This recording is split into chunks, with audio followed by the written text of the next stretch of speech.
Welcome back to another episode of the Playoff Picture. As always, it's your host Cole Wraith, that boy Wraith Hoops, and beside me I got my boy Darion. Now,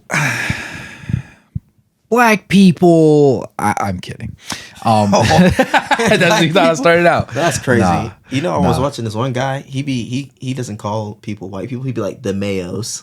That's insanity. I was just like the Mayo people. I was just like literally insanity. I love the basketball people. It is hilarious. the basketball people. Yes, the basketball people.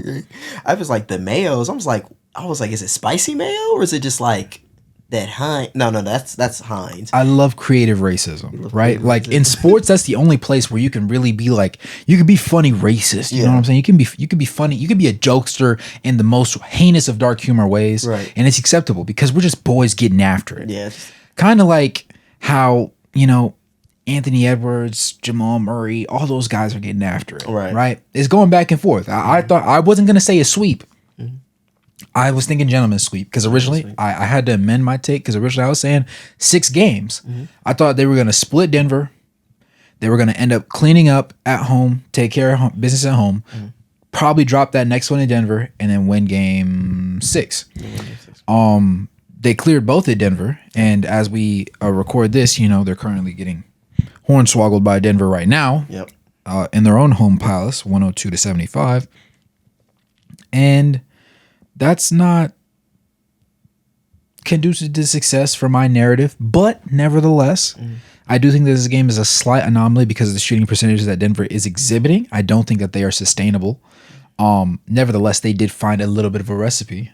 So it's something that they're going to have to scheme for. I think if anybody can do it, Finch and his boys can. They have the best defense in the league, not just because of the scheme that they run, but because of the personnel that they have. And I think that, for me personally, I know you feel like Denver's still going in 7. Denver in 7, yes. I'm gonna stick with my original take. Give me Timberwolves in 6. Okay. I could see it being 5, but I'm leaning 6. Yeah, well, like I said, still got Denver at 7. First 2 games that was played by the Timberwolves are 2 of the best defensive performances I think I won't say I've ever seen in my watching career of watching basketball, but the way they swallowed up on Jamal Murray, no Diddy, was just different. And then there was a lot of the officiating in those games. They were allowing that physicality. They were allowing the bumps. They were allowing Minnesota just to play a more physical brand of basketball, which Denver, even again playing against a Lakers team, I feel like the Lakers team wasn't as physical as this Minnesota team has been. And man, Denver just wasn't ready. Denver was just not ready. They got punched in the mouth the first 2 games. Clearly in the first game, I felt like that was more of a toss-up game, especially because it was really Naz Reid who came alive. And then again, Anthony Edwards having a big game as well. But game 2, man, and that was bad. It was bad game 2. Game 2, they were really on top of them. And wow, I'm having so many like sus references today, aren't I? It got ugly. It got ugly. Yeah. And No Gobert made it worse. No Gobert did make it worse. Because worse. everybody's like, oh, the interior is going to be much weaker because instead of having 3 bigs, obviously Naz Reid being the 6th man of the year, he can get in the mix there. He could shoot a little bit. He could put the ball on the deck a little bit. And he's not necessarily a mismatch when, say, Jamal Murray isos him. That's not light work. Right. He doesn't have 2 left feet. And things did not pan out that way. And he's also been very, very good defensively on Jokic. Yeah. And again, he's giving up a little bit of size, but the length wise, he's been staying grounded. He's not been falling for any baits. He's just been playing really good defense, getting blocks, just playing hard, running the floor. And just to be honest, when Denver's guards aren't hitting shots, it's a rough night. It's a hard game to play, and especially then when you look on the defensive end, you already have Jokic, who he isn't a bad defender. I would say he's a serviceable defender. Serviceable. Yes, that is the correct word I would use. But when you have your 2 top wing defenders getting absolutely blown by Anthony Edwards, and then your challenge at the rim is Jokic, I mean, it's just going to lead to a long night. It's going to be a long night. I mean, Anthony Edwards is averaging 18 points per game in the paint alone against the Denver Nuggets this series. And then, again, that's just a testament to how good he's being able to just hit his threes, get to his spots in the mid range. And just again attacking the rim. Personally, I wanted to see Denver utilize more double teams against him. I would rather him just make him into a more of a playmaker. Honestly, I feel like he still needs to work on that aspect. And in this game 3 so far, what I was watching before, we honestly got up here, started, having our little chit chat and stuff like that. They were utilizing that a little bit more. And Denver, again, you say it's not sustainable. Of course, I don't believe hitting 55% from 3 is going to be sustainable. But if Denver can get back to their 50%, not even 50% from the field, 45, and we're shooting 40% from 3, you got guys just hitting the shots that they usually take. Because a lot of their shots are open. If their role players are knocking those shots down, I still can believe that Denver can take this in 7. They also made a big change, and Peyton Watson hasn't been playing this series. They've been running with Aaron Holiday. No, is it Aaron Holiday or Justin Holiday? Justin Holiday. My apologies, Holiday brothers. There's just 1, 2, 3, 4, 5, 6 too many of you guys. But again, Justin Holiday has been hitting shots. Even in game 2, he's been actually doing very well. So I like seeing him come off the bench a little bit earlier. And again, Jamal Murray's looking healthy. That's another big thing. It looks like he's not allowing the physicality to just get to him. He's more attack. I feel like he's also he's not really playing with his food as much. I feel like he's really just getting in his bag, getting comfortable, getting in his spots. So that's what's a big difference in game 3. And again, just guys just hitting their shots. Jokic has been a little slow, but hey, the MVP, three-time MVP. Yeah. 3-time MVP. He's still, doing his thing. And I've also seen the narrative that he doesn't deserve MVP. You got guys like Shaq coming out to discredit him. Quick question. Yeah. What's up? So, do you think he deserved it this year? That's my first question. I got a 2-parter for you. So I'm not mad that he won it. I'm not mad because personally, I feel like last year he should have won it. I feel like he was robbed last year. I feel like Embiid, why can't I win MVP? Why can't I get it? I'm hooping too. And I feel like they just, they went ahead and gave it to him. Yeah. And I feel like I would have felt differently if Embiid played the way that he played this year in the playoffs, last year in the playoffs, and just got clapped. Then I would have been more accepting, because this year was like the first year I've seen him in the playoffs where he's actually like hooping. Like he's obviously pumped up on everything possible just to get him out there. But he's like, he was dogging it out until the end. And I can respect that. But like you being solid in the regular season to get a good seed just to sit there and throw in the postseason, that means your regular season wins meant nothing. That means your numbers meant nothing. Because they weren't replicable when it mattered most. And I understand the MVP award is like a regular season award, but if the play stops in the regular season, you're not the MVP, brother. Because that means when it matters most in the game, actually, if your playoff seed is determined by your last game of the season or your third to last game or the specific team you have to beat, I don't trust you to get that win. You're not going to. But yeah. But again, to answer your question, did I think he deserves it? I mean, honestly, one of those top 3 guys, SGA or Luka, I think you could have gave it to any one of them, and I would have been okay with it personally, because I feel like they all had a very strong argument and a strong case to why each of them should have won it. If I had to make my own pick though, I would have probably went Luka though. I would have went Luka. I mean, the leading scorer in the NBA while averaging 9 and 9. Is crazy. The only thing that kind of like hampers it a little bit is just him being the 5 seed. But I mean, Jokic did win the MVP as a 6 seed as before. Yeah. And I like I said, I love SGA. I think SGA had an amazing season. I think he leading one of the youngest teams to a 1 seed is amazing as well. So if you would have gave it to him, I wouldn't have been mad either.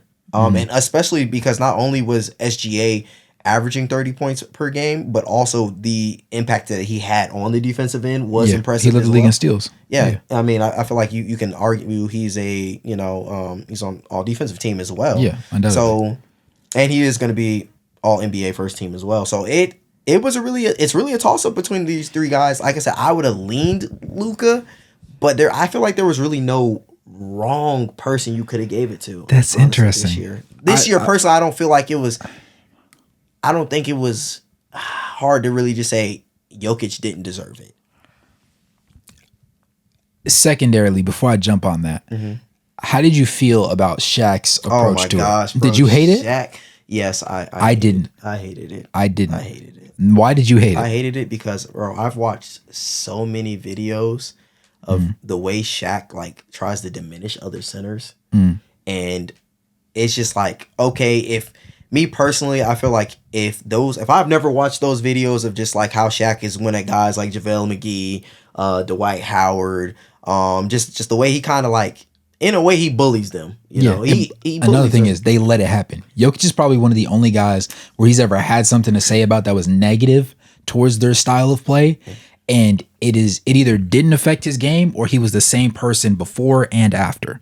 He said stuff to JaVale McGee, and eventually it got so bad JaVale couldn't take it anymore, and moms had to get involved. That's crazy. JaVale said he wanted to fight him. JaVale said he'd fight him. Do you trust JaVale to beat Shaq up? Even old Shaq, like this Shaq, what 4 years ago, 5 years ago? Hey man, I don't know, man. Shaq a big boy now. They both big boys. And Shaq, that's a lot of body weight falling. Yeah, and I think Shaq's more coordinated now. Shaq a little more coordinated. The number of times that boy was on Shaq in a fool. Yeah, that boy JaVale McGee. But I think JaVale had that length advantage though. So it's a toss up. It's a toss up on that brawl. But again, I really feel like the way he kind of diminished centers. I feel like that in some eyes it can be looked as like jealousy. It can be looked at as like. Because I also remember him talking about the GOAT conversation, like why is he not mentioned in it?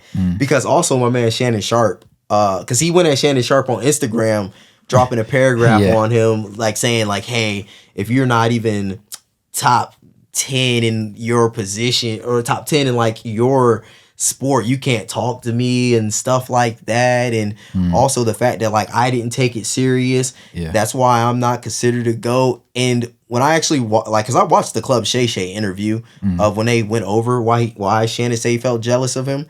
And a lot of it, what he said wasn't false. He gave Shaq a lot of credit and said, yo, Shaq, like you should have been a 5-time MVP with 7 rings, but you didn't take the game seriously, which Shaq mentioned when he even said, I didn't take the game serious. And so like stuff like that with Shaq is just like, okay, you want to call Jokic out on like, all right, bro, it's his moment.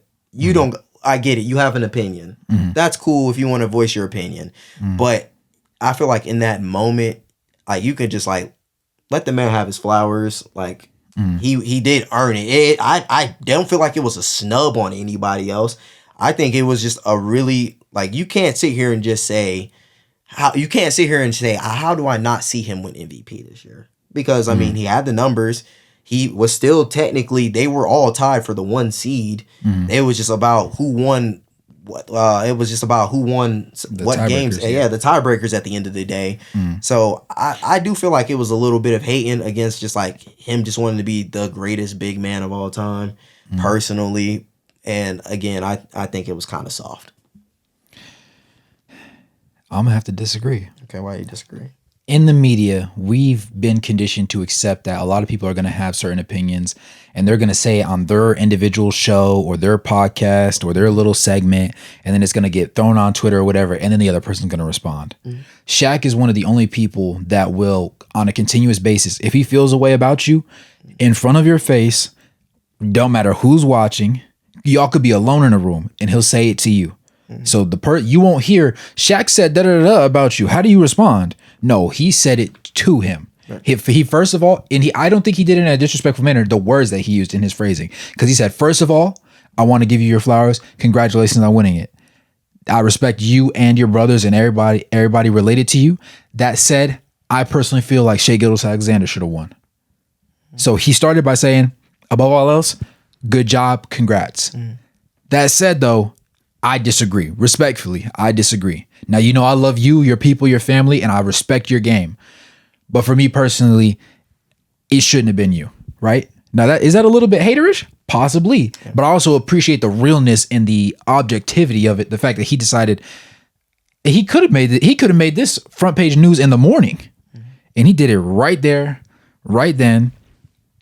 And he wasn't like, oh, your numbers just didn't. He didn't like make it a long drawn out argument about this is why I feel the way that I feel. He just said, I personally think it was Shai, but I respect your game. Credit to you. Keep going out, keep killing, and left it at that. And a lot of people, I understand why people felt the way about it, but for me personally, I would have rather him did that than him sit there on air and be like, oh yeah, congratulations on that, and then the next morning be like, honestly, in my opinion, he did have a great season, but he really didn't deserve it. To me, Shai was just better on both sides of the ball. Jokic, while being a generational talent offensively, defensively, he leaves much to be desired. I've seen a lot of centers, a lot of bigs perform better, a lot of role players pay better defense. Today, in the playoffs alone, we've seen Anthony Davis go at his chest, attack him. We saw LeBron do it a couple of times. We saw a lot of guys put him in positions where he's extremely vulnerable. In the regular season, it happened. Shai didn't have that same issue. Like, he could have laid out a whole argument. Yeah. And some people would have been less apprehensive to that just because he didn't do it in the moment.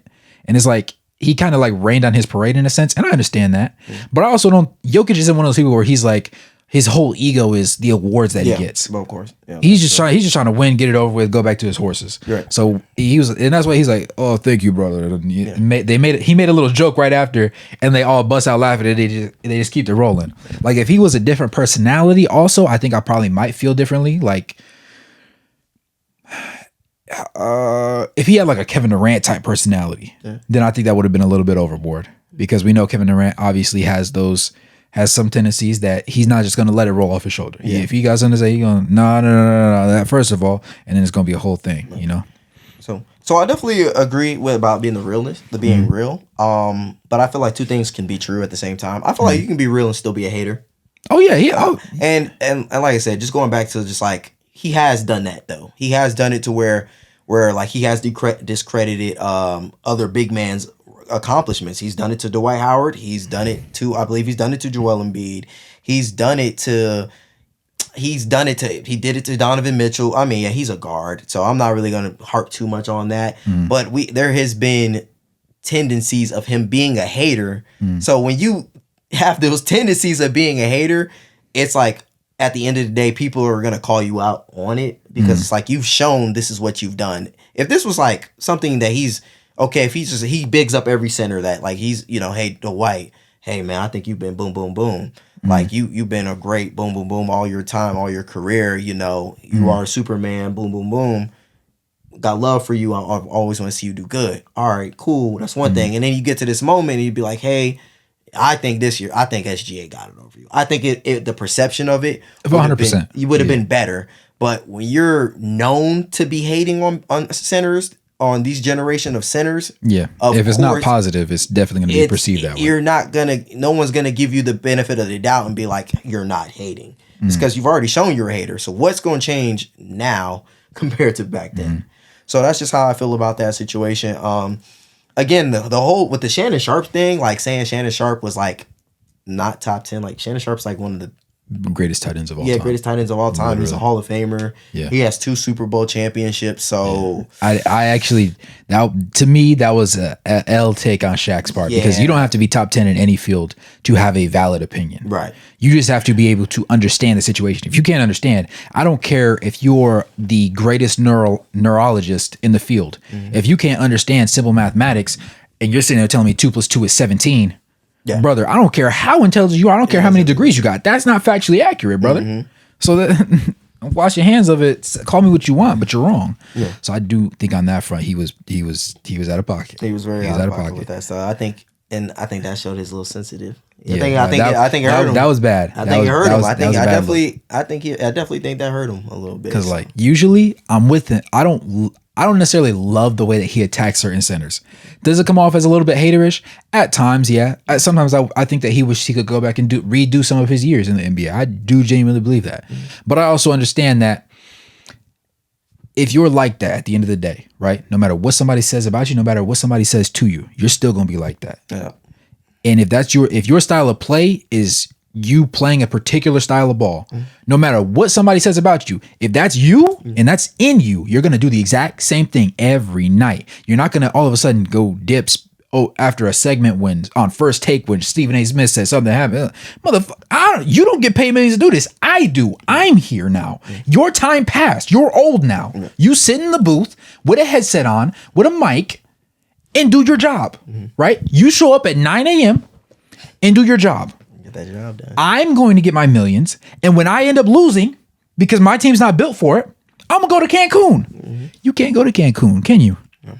You can't afford to go to Cancun. Let me correct that. You can't afford to. You don't got that money like you used to, do you? No, not even. Nah, and the NBA money hitting different now. Yeah, it is.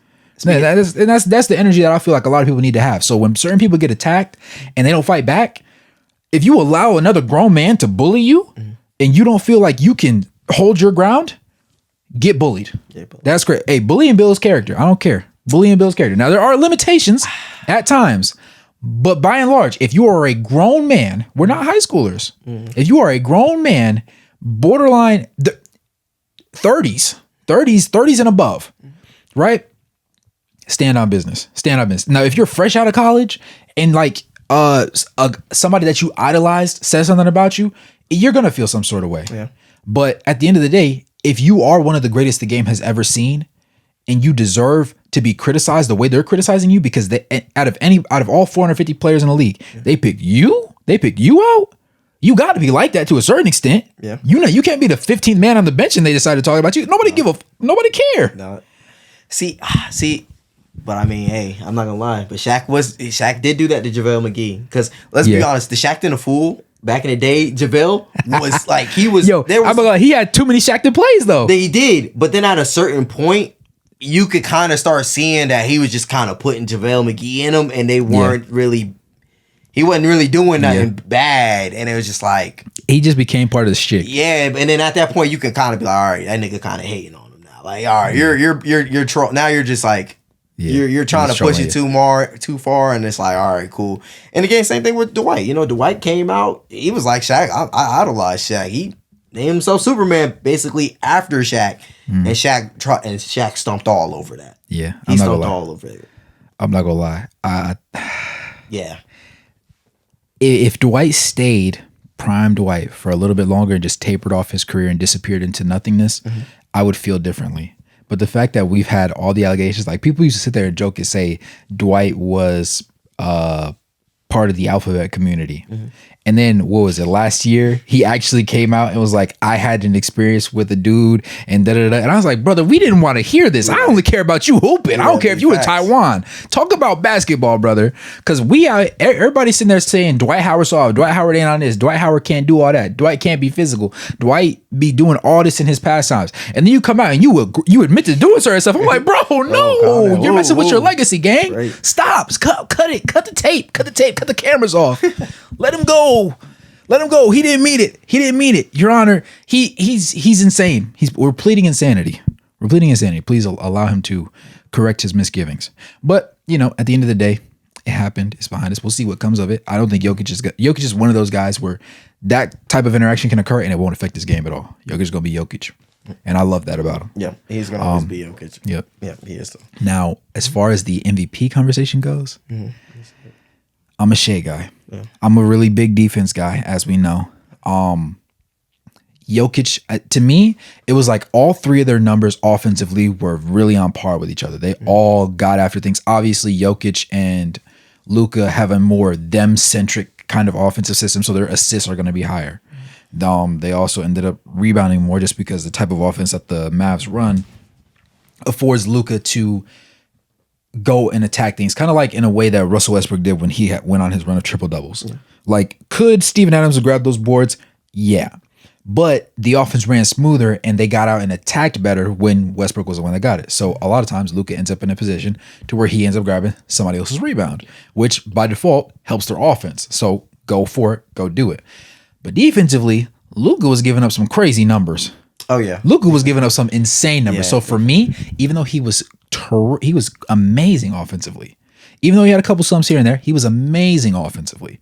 But defensively, he was giving up too much for me in comparison to the two other people on the table. So then to me, it's a Jokic Shea thing, and I respect people that pick Jokic. I think Jokic should have won last year, but this year, for the fact that Shea also, I think that if you pull both of those people off their teams, right? Jamal Murray's still solid. The role players on the team, plus MPJ and like those guys, they're solid enough to still, at the very least, I think they're a play-in team. I think they're a 9th, 10th seed. Who?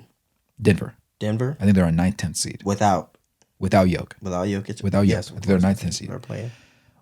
With the Thunder, I don't think the same reigns true without Shea. I don't think with Josh Giddey as your floor general, right? Even with J-Dub, even with Chet, I don't think that they're number one, the youth in them, and number two, Shea is the heart and soul of that team, no matter what anybody says. Chet brings a youthful energy, and he's different. He's different. You know what I'm saying? J-Dub brings like that Jaylen Brown energy. Like he's a consistent like scoring punch, and he plays some solid defense. He's really good at what he does individually. But like the reason why that engine goes is because Shea leads the charge every time. And then you have pieces like Lou Dort that get thrown in there where they're known as defensive anchors. But as long as you do your job, he gonna lock a nigga up, and then everything's gonna go smooth. But to me, if you pull both those guys off the teams, Shea's team is going to be hurting more without him. Because I would agree. I would agree to that. But the one thing I do disagree and push back is I won't say Shea is the heart and soul of the team. Me personally, I believe the heart and soul of the team is Lou Dort. Personally, I believe it's Lou Dort. And listen to the reason why. Talk to me. And listen to this. This is the reason why. And this is the reason why. Not only is Lou Dort taking on the toughest challenges every single night, I feel like his experience kind of helps rub off on the other guys as well. I think SGA he's clear cut the best player on the team. Mm-hmm. And I feel like they go as far as he takes them. Mm-hmm. But I also feel like with Lou Dort's energy, his experience, him just being the longest tenured Thunder on their team, I feel like he's the one that kind of gets that real grind out of all of them. And I'm not saying that SGA isn't like their number one leader or anything like that. But if I'm just talking just purely the heart and soul, I look at guys like Draymond or like if I took like the Clippers team, I would say Russell Westbrook's their heart and soul. I feel like guys who. So you would say he's their culture piece, basically. Yeah, he is their identity. And that's what I get out of heart and soul. Like, I feel like if you take Lou Dort off of this team, I still think they're a playoff. I think they're still a playoff team.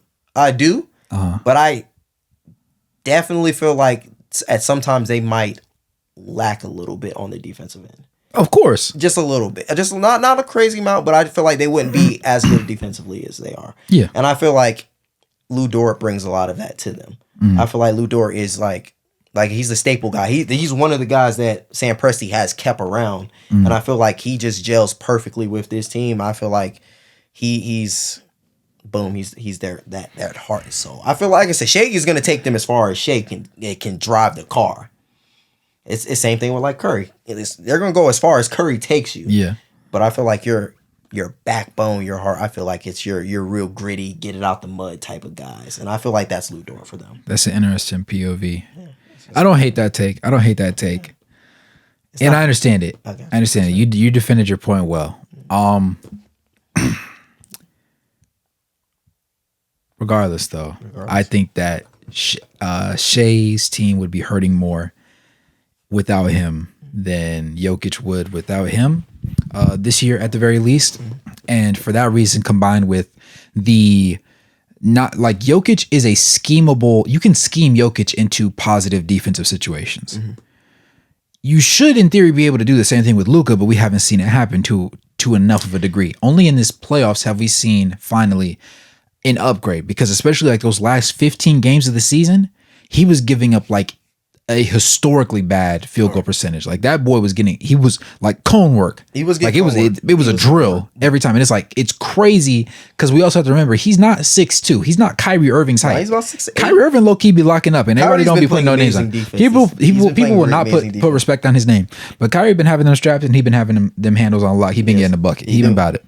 Now Luka being 6, having 4 inches on Kyrie and struggling. It's like, hold on, gang.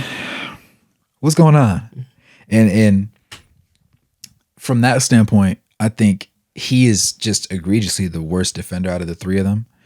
Jokic was schemed into better situations, and while he does not offer very much rim protection, they also didn't need to put him in a lot of situations because they have Aaron Gordon, and Aaron Gordon kind of offsets that balance for him. But Shea all objective means, if you were to put him into a different situation, he's still going to be a first all defensive team type player to me. So that combined with the offensive output that he provides from not only the scoring from all three levels, but also the playmaking and also the rebounding that he brings to the table, I think that is that combined with the fact that obviously he led this young team to the heights that they ended up having. Like, they had a lot of pieces, but with him being that main connector that made sure the ship went smooth, because if Shea had an off shooting night, we all struggling. But if Shea had an on shooting night, they had a chance. They just needed somebody to step up and somebody else to hit their shots. And you still knew you were going to be in the game. Now, if he had a really bad turnover game, hey, this game's over. But I think from that standpoint, I lean Shea. I don't hate that Jokic won, but I think also the reason why I don't hate Shaq's take is because I agree with his original take that I think Shea was that guy. So I got a question for you then. Yeah. What seed would the Dallas Mavericks be if they had PJ Washington and Daniel Gafford if they had started the year with them? What seed would they have finished with? Yeah, that's a spicy question. Because what did they finish right here? They Seventh? finished fifth. Fifth? They finished fifth seed. Top three was who? Minnesota, Denver, OKC. And they still won 50 games. I'm going to say fourth. Who was fourth? Clippers. Fourth. Yeah, fourth. Fourth, definitely. I don't know if they would have grabbed third, because to me, Denver is the third best team out of those three, out of the top three. I think that it is conceivable that they would, if all role players remained playing the way that I believe they can play at their peak of their game, they would be a deeper team than Denver. Therefore, they should, in theory, be able to beat Denver. But I don't know if in a head-to-head series they would be able to beat Denver. So when it comes down to a situation where I think it would come down to tiebreakers or pretty darn close, I don't think they would have that edge. Okay. I believe they would have been a top 3 seed. I'll buy that. I believe top 3 because at the end of the year they got into the top 5 defense once they got PJ Washington and Daniel Gafford. Yeah. I feel like their team changed drastically once they got rid of my boy. What is his name? Boston Celtics. God damn. Grant Williams. God dang it! How could I forget Grant? Like, it was right there. The Hornets got a little bit better from that trade too. They did. And I'll say it from this point of view. Grant Williams isn't a loser. He might be a little bit foolish sometimes, and he might have a very awkward build. But one thing he's not is a loser. No. And the Hornets suffer very severely from a losing culture. Guys get so accustomed to getting paid millions of dollars to just drop 15 on 41% shooting. And then excused every time they get injured, that is like, oh, this is normal. And it's like, no, because it's crazy because Terry Rozier got traded to Miami and he said, we lost on Tuesday and dudes was feeling some way about it. Yeah. I was just with them. It's like, yo, it's so crazy because he went from being with the Boston Celtics, who are one of the most disciplined winning teams in the league for a period of years, to going to Charlotte and forgetting how to win. And then he went to Miami and he's like, wait, losing hurts? And it's like, bro, what? How? But, I think that both teams won that trade, but obviously the Mavericks had a more immediate impact. Yeah, and I feel like Grant Williams was out there not doing what Grant Williams could have done. Yeah. I feel like Grant Williams wasn't the defender that he was hyped to be, and he 100% was not the shooter he was supposed to be, like in Boston.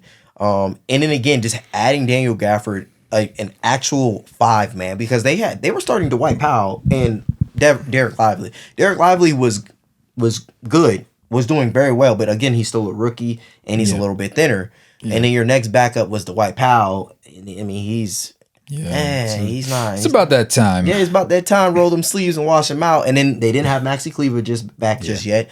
I feel like this Dallas team, the way they are now, the vibes and just the way that they play, I feel like they could have been a top 3 seed if healthy all year. Because Luka and Kyrie together, I mean, okay, yeah, you want to argue defensively how bad they could be, but I mean they were giving 70 points. Yeah. To combined, and now you have PJ Washington, you got Derek Jones Jr., and now you have another 5-man that can protect the rim, which is also a lob threat. I mean, it's going to be hard to stop them in the regular season, especially again when you're not having the game plan for them over a 7-game series. I feel like they would have won more games because at most time they were teetering around that 6, 7. They were teetering around 6, 9th seed, playing around the playing time.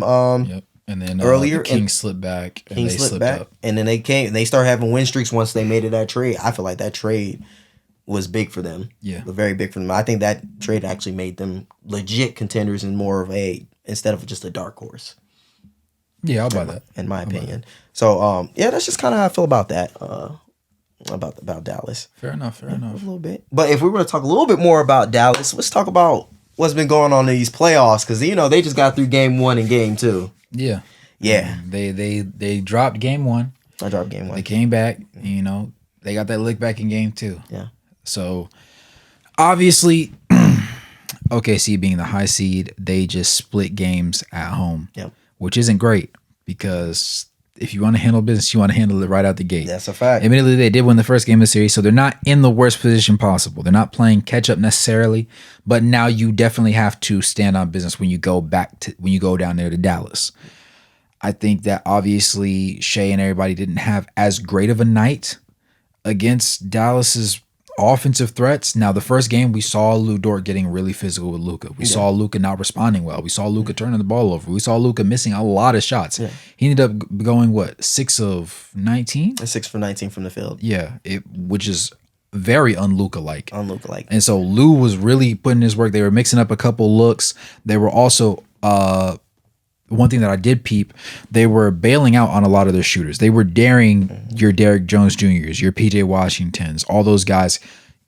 If you're going to be on the court, you're going to have to win them the game because Luka's not about to win. Luka's not about to save y'all. That was effectively the message that they were sending that first game. Yep. In that first game, they were not hitting their shots. Every time Derrick Jones Jr. was in the corner, Shea was standing at the top of the wing and he was telling whoever was on him to slide and clog the paint because what ends up happening is Luka likes running pick and rolls, and when he gets to get downhill, he runs a 2-man game, 2-on-2 deep in the post.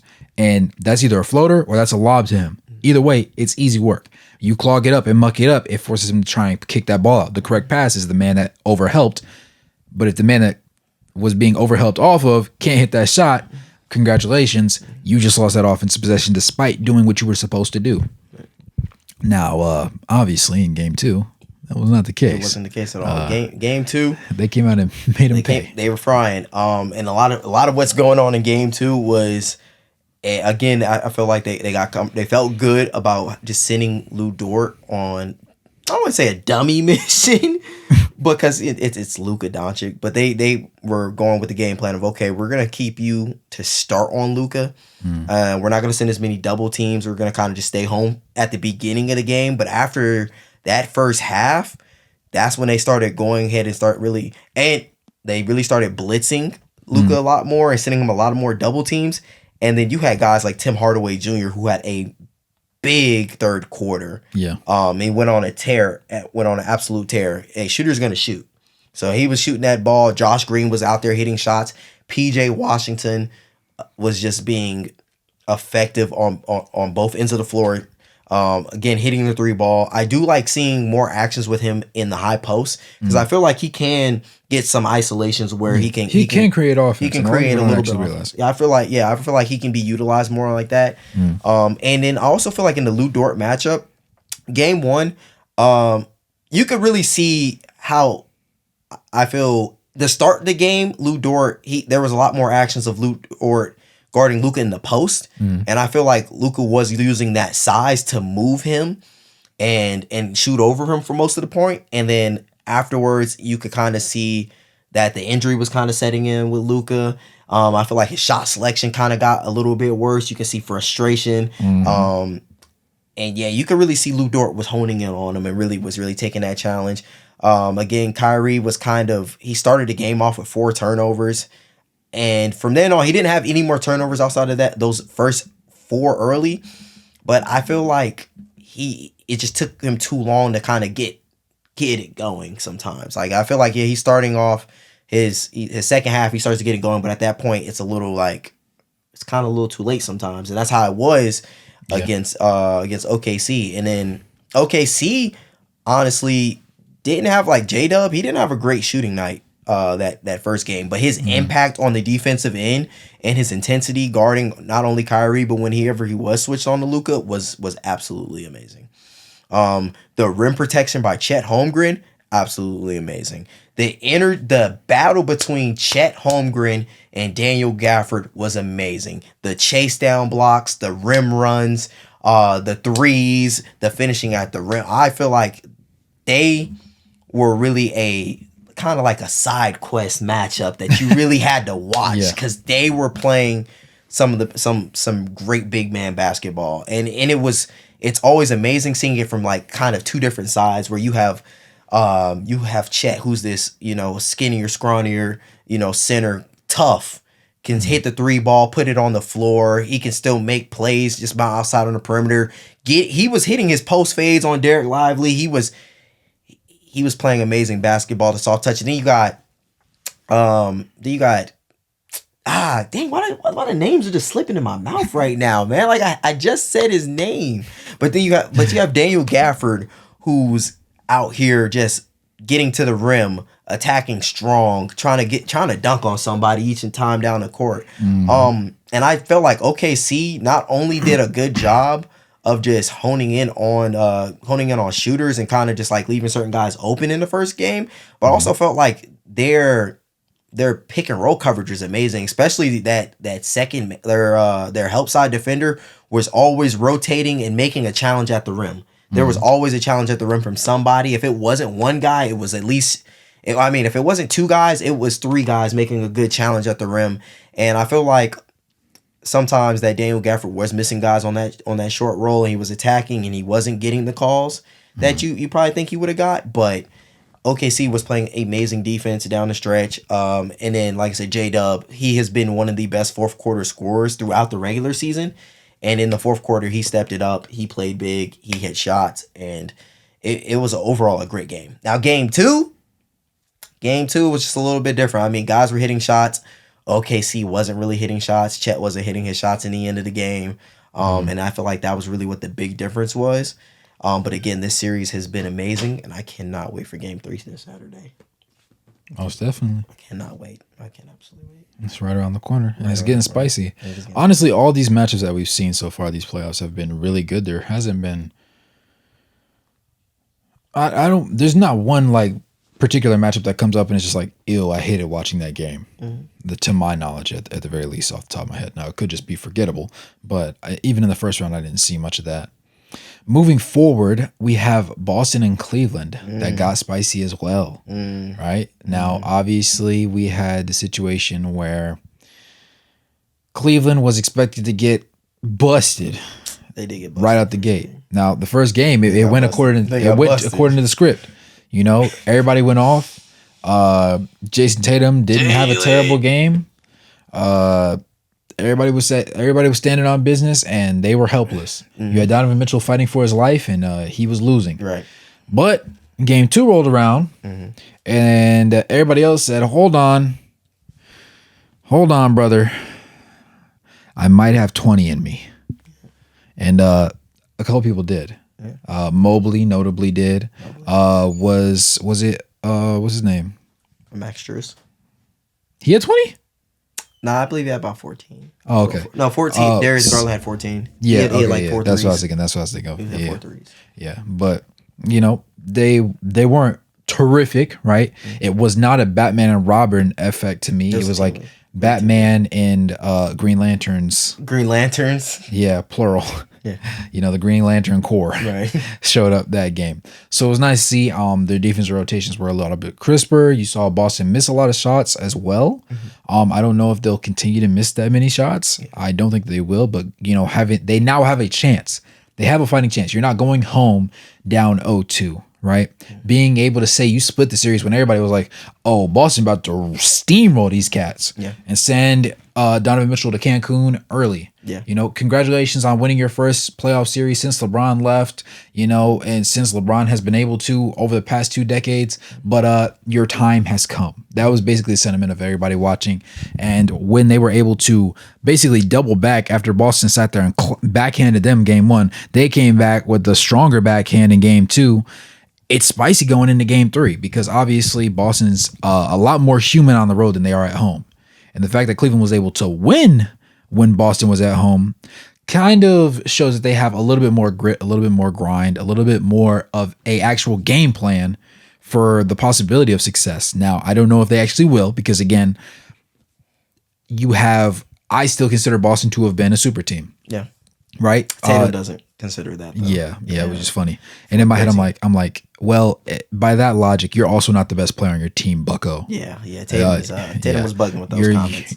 The best player on your team is a bald man that comes off the bench. Remember that. He actually starts. Oh, my apologies. Yes, Derek now White starts. Now he's started. Yeah, but they were trying to, you know, they didn't have enough all-stars. It was only 2. Yeah, it was only 2. All the guys were cutting up though, but you know, all-star appearance mean everything, right? Yeah. Yeah, if you can sit there and shoot freaking 40% from the field and 29% from 3 and be the third leading scorer on your team and your team still win when you're supposed to be the superstar coming up, you know, the hailed as the next big thing, still escaping, you know, the most criticism I've ever seen since like back when Kevin Durant used to escape when he was with Oakland or with Oklahoma City. Brother, you're on a super team. I hate to tell you. But yeah. So I hope you're ready for this. I'm about to throw you for a loop. Okay, I'm gonna throw you for a loop. I feel like you're gonna be on a roller coaster with this one, right? Okay. So Boston. Boston game 1, of course, you know, they blew them out. Game 2. Cleveland definitely showed the fight. You know, they showed the fire. And I just they came out, they honestly punched them in the mouth. They shot amazing from the field, especially from 3. They got a lot of contributions from guys. Max Strus played big. Isaac Okoro played very, very well that game. Darius Garland played very well, hit his shots, and was pretty good from the field. Evan Mobley, shout out to him. He had a great game. Boston, they definitely do miss Porzingis. I feel like Porzingis is very missed. That's a big one. You know, not only because now with teams with Cleveland, they can go switch. They can switch a lot more compared to if I forgot a big part too, but no, go ahead and finish. My apologies. But if Porzingis was there, you couldn't really switch as much because you would end up with Porzingis, who is one of the better post scorers and has been over the last couple seasons. So that's one thing. There's been a lot of like ISO Tatum, ISO Jalen, and it doesn't really work as well as it doesn't. used to. And then like the thing about Tatum is he got his numbers, but it was just like he wasn't there. Like he got good numbers, but he didn't shoot that well from the field. I believe it was 7 for 17, but it's just like I seen it on Twitter. Someone said he is like the Michael Jordan of Tobias Harris. Yes, that was the greatest thing I've ever seen. So funny, but it was actually very true though. Yeah, it was kind of very true, and I hate to say that. So now that I've said this about Boston is gonna win this series in 5. We've seen this before. They did 5. They're gonna win it in 5. They're gonna go back to Cleveland and slap that ass, boy. I'm just gonna be real. Miami. I was the one who said it. I said it. Miami. Once Miami won game 2, I was just like, yeah, they're gonna go split in Cleveland. They're gonna bust that ass in Cleveland. They were gonna split in Miami. They're gonna bust that ass in Cleveland. Evan Mobley ain't gonna have a great game like that again. I'm just gonna keep it a buck with you. That was an anomaly. That 3-point shooting, anomaly. Donovan Mitchell is going to get his numbers. I completely agree with that. Everybody else, anomaly. Isaac Okoro. There ain't Isaac Okoro. Come on now. Who's to say? Come on now. Now, I do have something that I wanted to ask you about. Yeah. Right? What's up? And it's something that slipped my head, but I saw it and it actually was important. It was an important, interesting point that somebody ended up bringing up at some point regarding the fact that Jalen Suggs is a very underrated perimeter defender. And a lot of people don't give him credit because obviously nobody cares to watch a Magic game unless you're literally a Magic fan, and you have to be a diehard at that point because the Magic have been cheeks for years, right? So they went to 7 games, and when Jalen Suggs is guarding you 94 feet, it's rough. It is rough. It's not quite Jaden McDaniels, but it's pretty freaking hard. He is though. He's a good defender. And to experience 7 games of that. He had that man Darius Garland fighting for his life. He did. And Darius Garland could not find an open shot. So Darius Garland looked like he was terrible. Yeah. He looked god-awful. This series, particularly game 2, he looked a lot more comfortable. He looked a lot better comfortable. He was not getting pressed the entire time. Yeah. He was able to find an open shot. And I'm not going to sit here and say that, you know, Boston loses this series. That's not what I'm saying. But this is looking a lot more like 6 games to me. It's looking like 6 games. I'll give Boston the edge right now, but Boston, no Porzingis, with a comfortable Darius Garland, I think it's a conversation. I don't know if it's a conversation that ultimately needs to be had because these 2 wins were so back and forth. You know, winning just blowouts both games either way. That's not enough for me to have a concrete one. I think game 3 will really tell us who these teams are. But I'm not going to lie. I'm not ready to sell out on them just yet. I think they got a little bit left. Tyler Hero had an amazing game too. Where is he at? All right, yeah. After game 2, Tyler Hero, he went missing. Darius Garland. You think he's gonna go missing? He went missing after game 2. Tyler Hero went missing. No, I'm saying you think Darius Garland's about to go missing. Oh, I know he's going missing. I ain't know. No. It ain't no about. That's crazy. He is going missing. He is going missing. I can't. That is what Boston does. That's why I gave it in 5. Boston will find a way to lose a game. They will find a way. And if you're telling me that Cleveland has to shoot this good from the field and Boston has to shoot this bad for them to win the game, and I get it. By basketball standards, okay, that's how it is. That's just how it goes. But in a 7-game series against Boston, just seeing what Cleveland has done against like an Orlando Magic team, again, younger team, still a great defensive team, but again, pretty similar to Boston in the sense of like having good to great perimeter defenders just as well. I feel like this was just one of those anomaly games. They hit shots. Boston did struggle. Especially going isolation.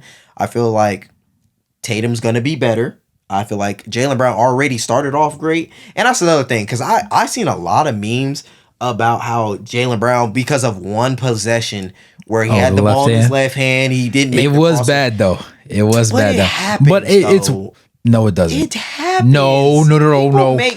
Okay, people make mistakes. He just dropped 32 I'm not gonna cook him on him the last game. I'm not in the same boat with them where they're like, oh my goodness, he had no left hand. Look at this proof. Like they did cherry pick one play, but that was a bad play. It was bad. It was a bad play. I can admit it's bad. I'm not gonna sit here and act like, you know, that is the defining trait of Jaylen Brown not having a left hand. Yeah, that's not. And I feel like personally, like, okay, it was a bad play and he fumbled with the ball. And they're like, oh my God, he ain't got a left. But game 1, what was he doing? Absolutely. He was getting to the cup with his left. Pull-ups off with his left hand. Pull-ups off with his right. Getting to the right. It's just like, it's crazy how much hate you can receive. Because I just seen like, oh, because y'all weren't hyping him up when he dropped 32. And it was like, yeah, he's worth $300 million. But when he makes that one bad play, oh my gosh, he's not worth $300 million. Come on, like, let's calm it down. It was only one possession. Cleveland's about to be back in fucking Cancun too. Like, let's just be real. They're gonna be right next to Miami. Donovan Mitchell is gonna be trying to get on a boat to Miami. So I like, it's all right. They're gonna lose game 3, game 4, and then game 5. Fun fact. I still don't think he's worth $300 million. But we can keep going. Right. Hey, he's definitely carrying Jason like he is though. He is. He has been. Boston, like I said, gracious. Boston in 5. I still stand on it. I'll say Boston in 6. Okay. I give them 6. If they close out in 5, they might actually be a genuine championship contender. They are a championship contender. Okay, but this is the thing though. This is the thing. We know they're going to come out of the East. That's the expectation at this point. Mm-hmm. But we no longer think that they're going. This entire season did not think that they would end up winning. I don't see Jason Tatum being your leading person on a championship team. a team that wins a championship, not a team that has the potential to, right? They have the potential to. I don't think that he can make them win a game. If it's game 6, game 7, fourth quarter, 5 minutes ago, I need my leader to lead me to victory. Right. It's not Jason Tatum. Yeah. Me personally, I'm just saying that. He has to show me because he hasn't shown me yet. He's had too much help. There's been too many anomalies. I haven't seen name one game where Jason Tatum took over and it was like they needed him. When he dropped 50 in game 7 against the Sixers. What year was this? This was last year.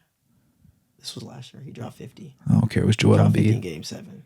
Or when the game, I think it was game 6 where he started off absolutely horrible from the field. And then he proceeded to hit like 6 straight threes. Who was it against? It was against the Sixers. Oh, I don't. Actually, my bad. That was against the Sixers. That was game 6. My apologies. So what was game 7? Game 7, I think that was like 2 years ago. Oh, but both were against the Sixers? I believe so. Oh, then yeah, I'm not gonna lie. I might be wrong. I'm not impressed then. But I definitely want to say Tatum has shown he can take over games. But I've also seen Tatum shrink in moments. I've seen him shrink a lot more than step up to the plate. That's my issue with him. That's the only thing. And I think I would feel differently if people didn't put him in the boat that they put him in. They're like, he's a superstar. He's a superstar or he's a borderline superstar. I don't believe that. He's a superstar. But if we're going to call him a superstar, right, we have to give him the same superstar treatment. So the same way we be getting on LeBron, the same way we get on KD, the same way we get on Embiid, the same way we get on Jokic, we have to give him that same treatment. And everybody doesn't treat him that same way. Everybody treats him like he's the golden boy. F the golden boy. There's not 12 players better than Tatum. There's not 12. Wait. There's not 12 players. Tatum is the top. He's top 12, top 15. He's top healthy. You can argue whole healthy league. Okay. Whole healthy league. You're still saying he's top 12. Okay, you want to let's give a list. All right. All right. Kawhi over Tatum. Yes, undoubtedly. Healthy Kawhi. Healthy? I'm not trusting Jason Tatum. I'm not trusting Jason Tatum over him. Give me Kawhi. That's one. Now, I'm going to ask you this because you might think this is controversial. Are you going to say LeBron is worse than Jason Tatum? Both currently healthy. Right now. Both healthy. Both healthy currently right now. Yeah.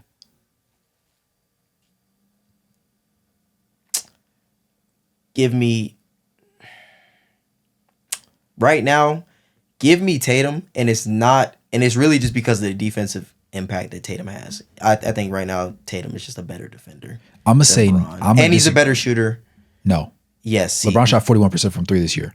Don't do that. No, Tatum's a better shooter. He clears him. He clears him as a 3-point shooter. No. Even on the volume of it. LeBron shot 6.2 attempts. Yeah, I'm pretty sure Tatum shot like more.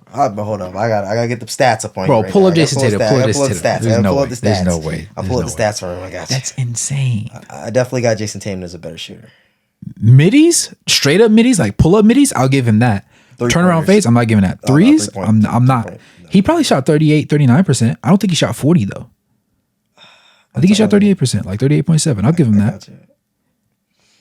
What was it? This year? Hold on, let me see.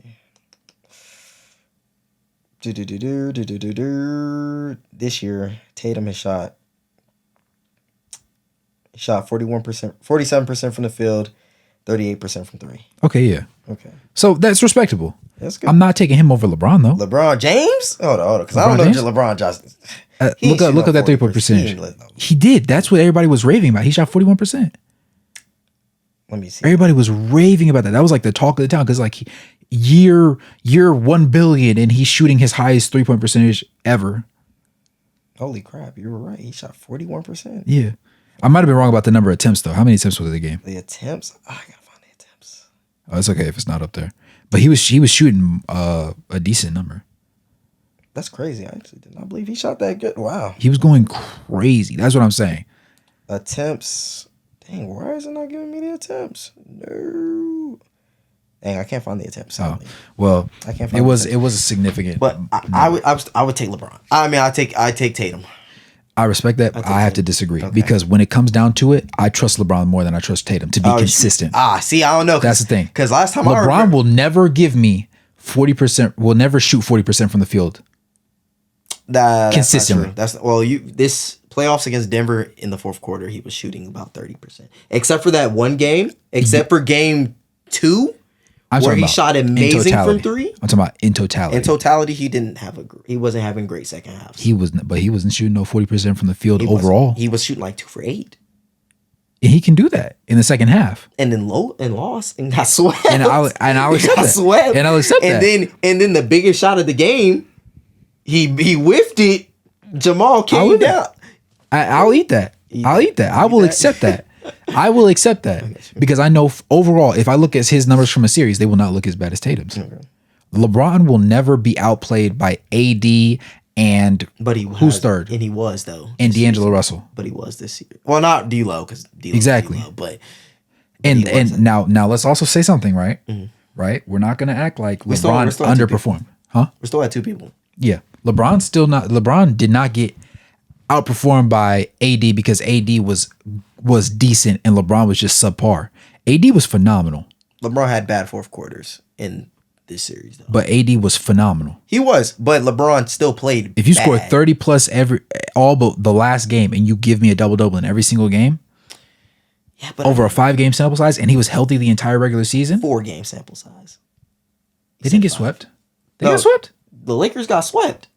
Am I tweaking? Yes, you're tweaking. No. Denver swept the Lakers. No, they didn't. No. This year? Am I that out of pocket? Yes, you're out of pocket. No. Denver swept the Lakers. No. The Lakers didn't win no games.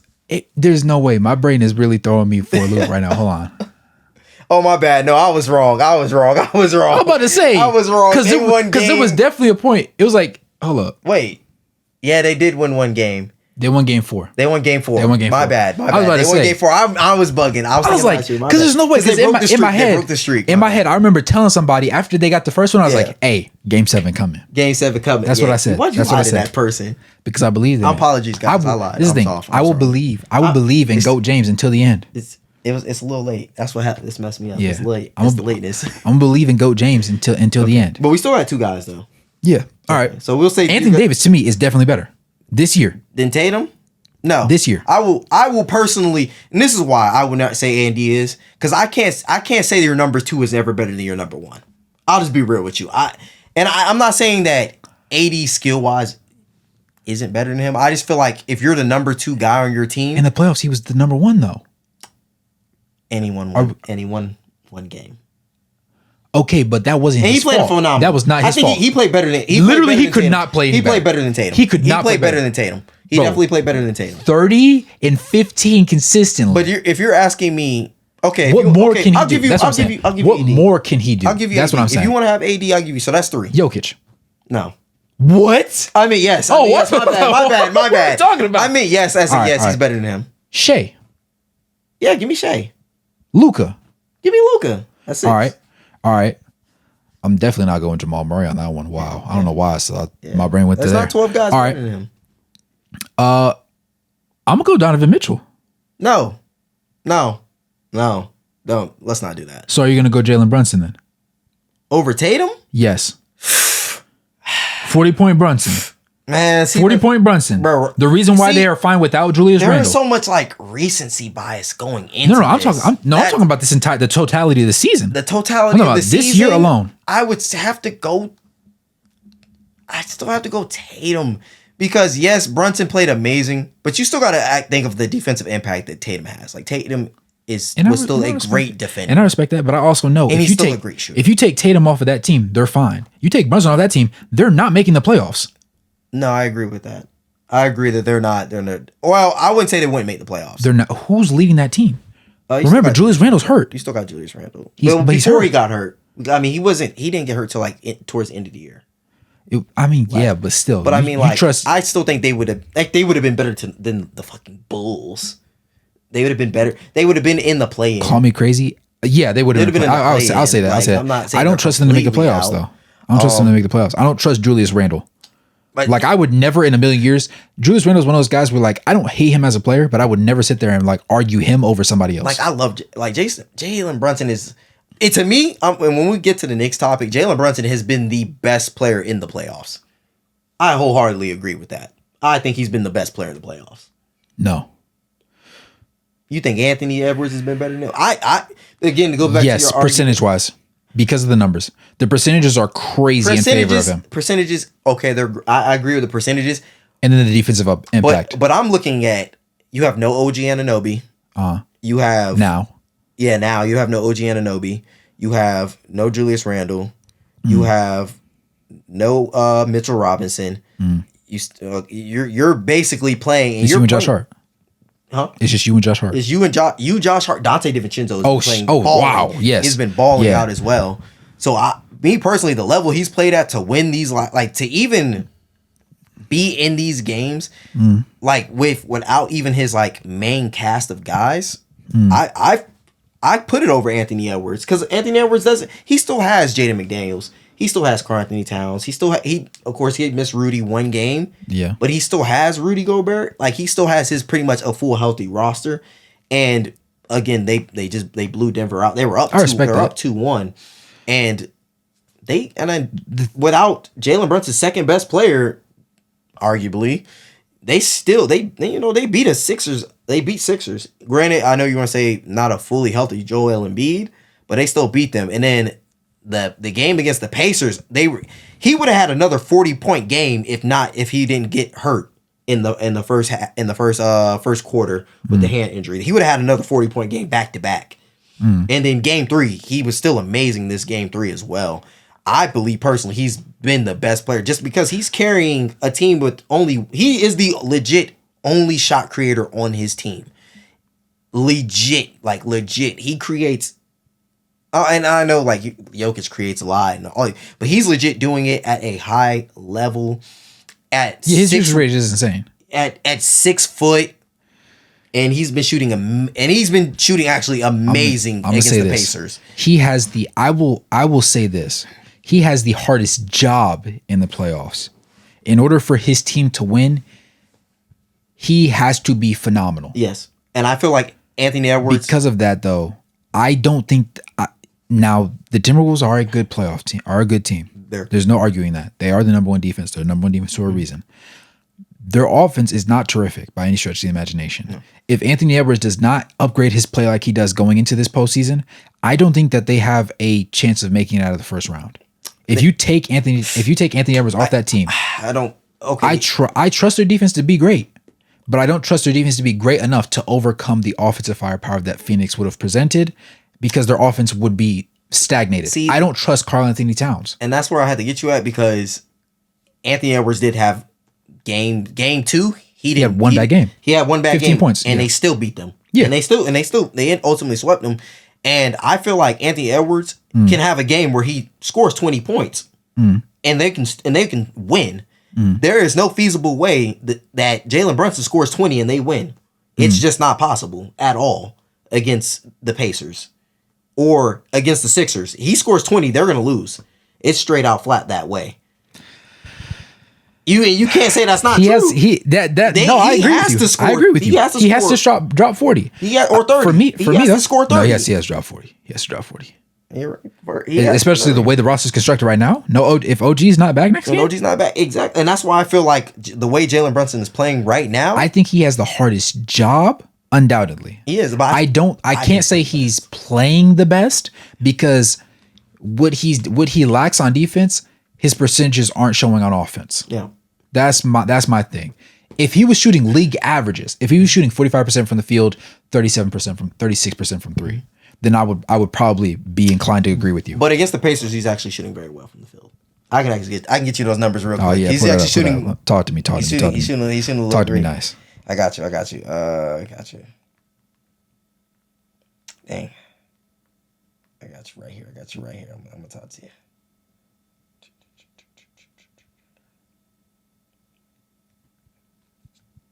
All right. So right now, against Indiana, he's shooting 49% from the field. Okay. And 32% from 3.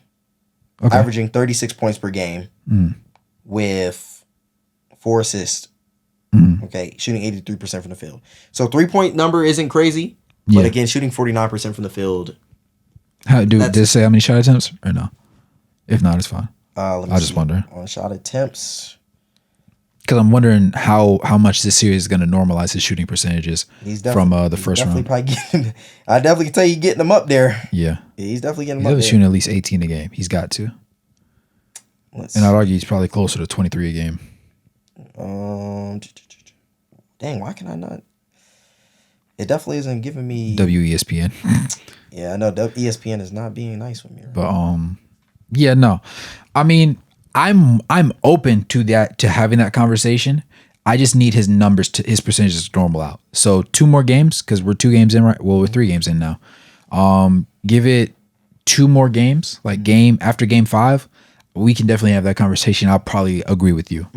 If he continues to shoot these percentages, I'm gonna have to give it to you. Which I think he is. I mean, I personally, I don't see a reason for him to slow down. I mean, he can't. They'll get out of there. Yeah. Like I said, shooting 50. Even though you're shooting 3-point percentage isn't great, but still shooting 50% from the field. Like I said, he's an undersized guard. He's 6 foot, 6'1", and again, he was never a great defender, never even a good defender. Yeah. He's borderline cone-ish. Yeah. But he does try to play hard on that end. He's relying on his 2 teammates. Right. He's relying on Donnie, and he's relying on Hart, and they are fighting. Mm-hmm. But at the same time, you got to kind of look at it like, yeah, he's, again, not this, he's everything on offense, though. He's legit everything. Anthony Edwards, he is their best scorer, their offense, but like I said, he can have an off night scoring because you still got guys that can pick it up.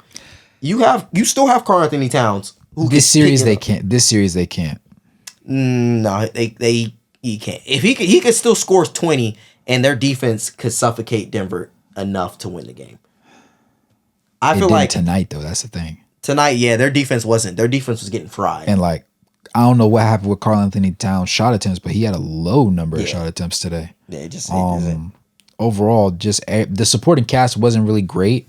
And then his numbers individually also were not particularly, like, they didn't jump off the page and surprise me. Like, 8 of 15 is cool and everything, but that's not enough. Especially when you're struggling like this. So I think I got you beat right now. Okay, so we're going off Denver series alone, right? Okay. And versus Denver, right now he's currently shooting, Anthony Edwards is shooting 48% from the field, 23% from 3, averaging 26 points per game. He is having more assists, and he is definitely and more steals, and I will say he's definitely having a bigger impact defensively. Offensively, though, his one thing you didn't bring up that I do want to, his turnovers are bad. Turnovers are bad. They were a little bit rough in that first playoff series against the Suns, but he kind of righted the ship a little bit. Yeah. Forcing him to be a decision maker is going to be a big thing that can keep Denver in the series. Yeah. Because one or two things that has to happen. Number one, he has to properly make his skip pass. Number two, when the ball gets there, his shooters have to hit it. If they don't, puts him in a bad spot, right? Right. Tonight, Mike Conley, 1 of 5 from 3. Nickeil Alexander-Walker, 0 of 3 from 3. Naz Reid, 1 of 3 from 3. Jordan McLaughlin, 0 of 3 from 3, right? We can't have that. McDaniels, 0 of 2 from 3. The only person that shot good from 3 was Anthony Edwards, 3 of 8, and then Cat, who was 4 of 5. That was it. And that was 7 of their 10 3-pointers. Mind you, they took 13 out of the 33. Yeah. Can't win games like that. That's not going to cut it, honestly. And then shooting 43% from the field in general just isn't going to work, especially against the Denver team. And on your home floor at that. I don't think that they're going to have this mistake again. I think that there is a little bit of fatigue. I think there's a little bit of an adjustment low key for them because they play too good in Denver. Like most teams, they go to Denver and you're playing at high altitude. It's hard to breathe. They don't adjust in time and everybody's winded coming in the fourth quarter. We saw that with the Lakers. They weren't winded. And maybe it's because they're younger. Maybe it's because, Anthony Edwards just has that dog in him and, the dog cancels out the air quality. I don't know.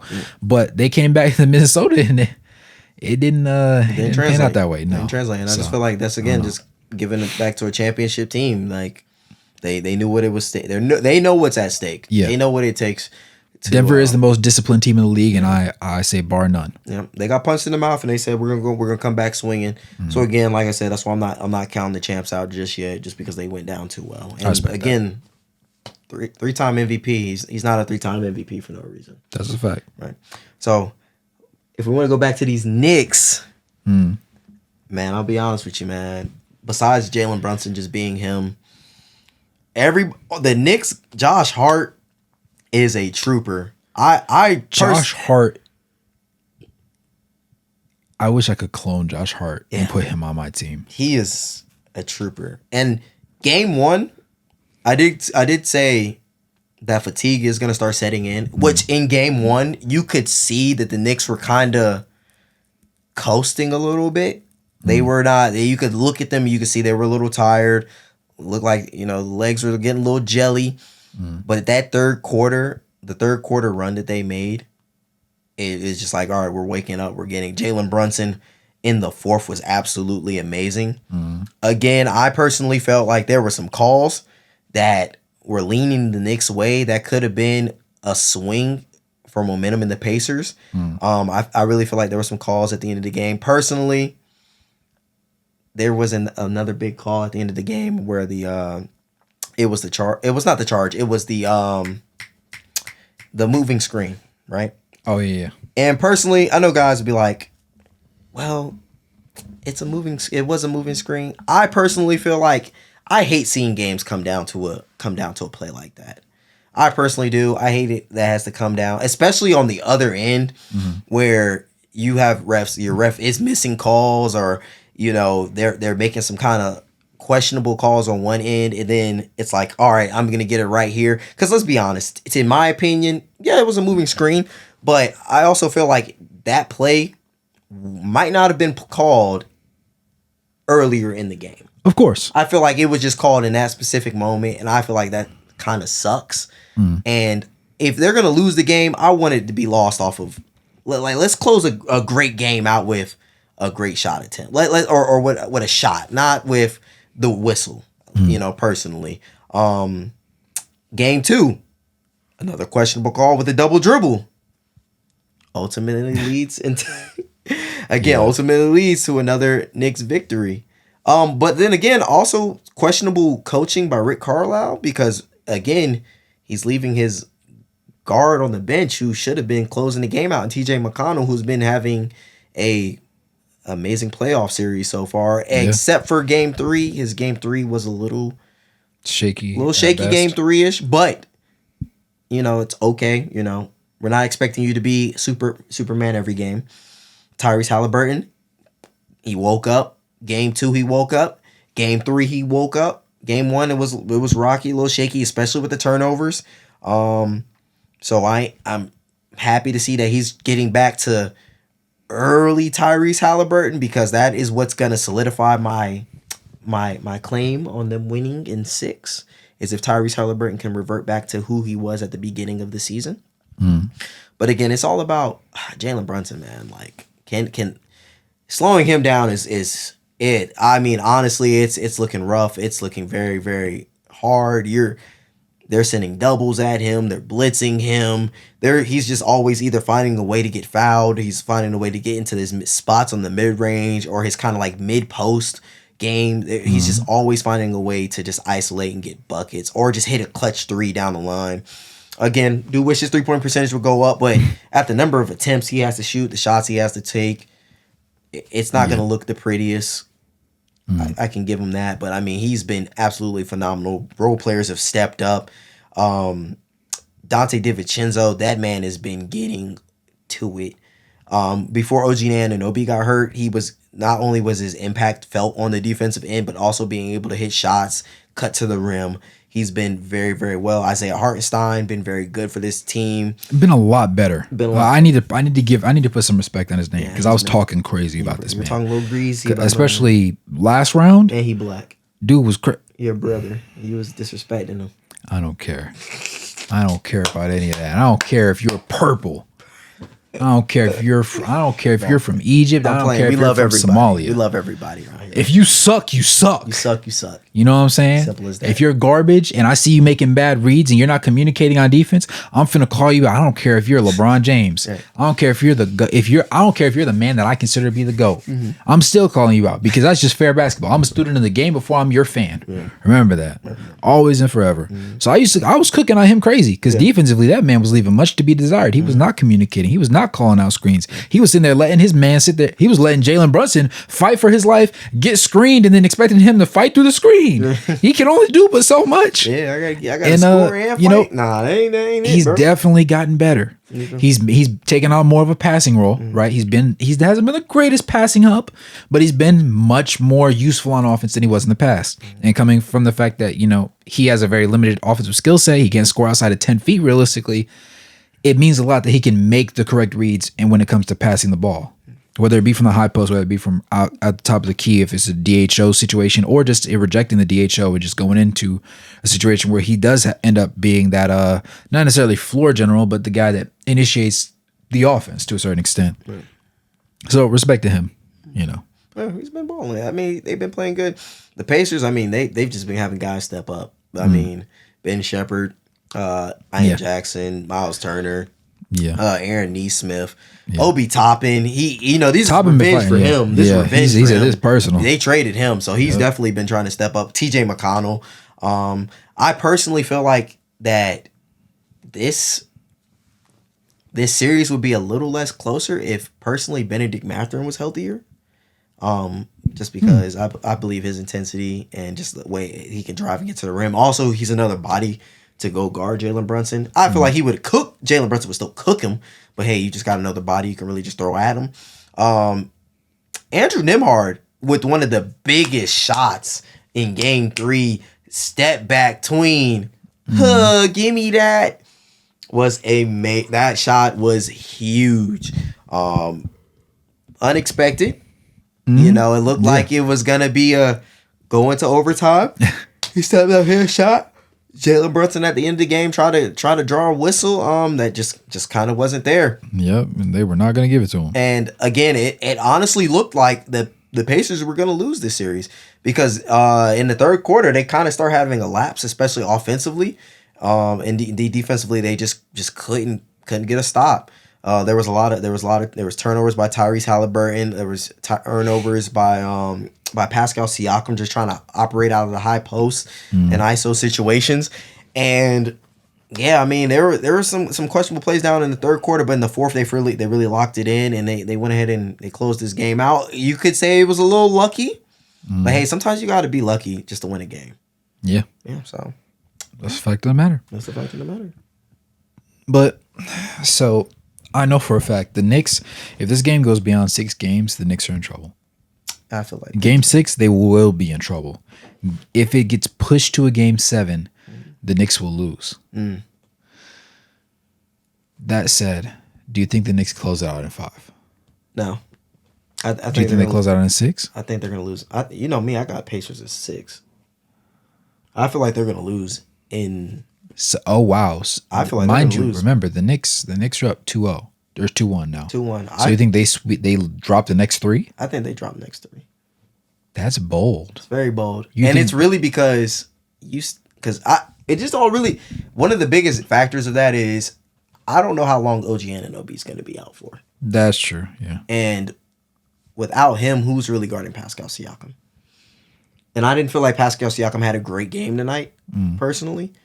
But you don't think he's going to continue to play that? Yeah, I don't think he's going to continue to play that. Josh Hart is a good defender, but I think he still lacks the size to guard Pascal Siakam, especially when you have Josh Hart playing as many minutes as he has been playing and the impact that he has on the offensive glass and the defensive glass.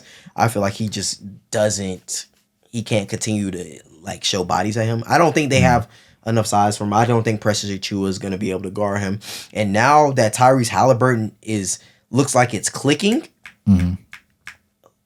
Dante DiVincenzo is not slowing him down. Deuce McBride's a good, pretty solid, pretty scrappy defender as well, but he's not stopping him either. I feel like OG Anunoby is like their glue. He is their glue defensively. He is their best defender. He's arguably if you can't say he's a top 3 defender in this league, top 5. Yeah. So without him, it looks a little rough. And I feel like you have a starting line. Any lineup that has Precious Achiuwa in it is cooked to me. You're looking cooked. I think Precious is. It depends. He's He has his moments, but yeah, for the most part, playoff series, he's he's I understand. So yeah, I already said Pacers. I got Pacers still in 6. I feel like they're gonna win in Indiana, and I think I think they might. I feel like every game is going to just always going to come down to. I don't think there are going to be any blowout games. No, I don't see one. But I just feel like, you know, if I could change my opinion, it would be Pacers in 7. I could see the Knicks getting one more game. Okay, I was about to say because a full full 4-game sweep is insane. 4 games, yeah. Tom Thibodeau is gonna get put into question at that point. I mean, is he though? Because I mean, he doesn't have his whole team now. Regardless of the fact, I think they still would. I'm not gonna say he's on the boiling hot seat, but it's definitely getting a little lukewarm. It's like you play these guys this many minutes, and some people would still be willing to argue if you don't play your guys as many minutes, do these injuries still happen? Are they still in position to get injured in the same manner? And maybe they do, maybe they don't, but people are gonna feel that way regardless. Oh, shout out to Alec Burks. That boy knocked the dust off them knees and started hooping. Hey, I was like, bro, where did he come from? Throwback from the time capsule. Yes, bro. So shout out to Alec Burks. Forgot to give you that love. Yes, Percy. But yeah. As always, this has been another episode of the Playoff Picture with your boy Wraith Hoops and my boy Darion. You know what I'm saying? We went a little bit long, so you guys will catch this as 2 separate parts, whether it be part 1 or part 2. Thanks for watching. If you made it this far, go ahead and smash that like button, subscribe, and turn on post notifications. And, drop a super chat, donate, become a member of the channel to help support the content, man. You know what I'm saying? Yeah. But with that being said, good morning, good evening, and good night, no matter where you guys are on the globe watching. Thanks for tuning in. And I'll catch you guys in the next one. Peace. Yeah.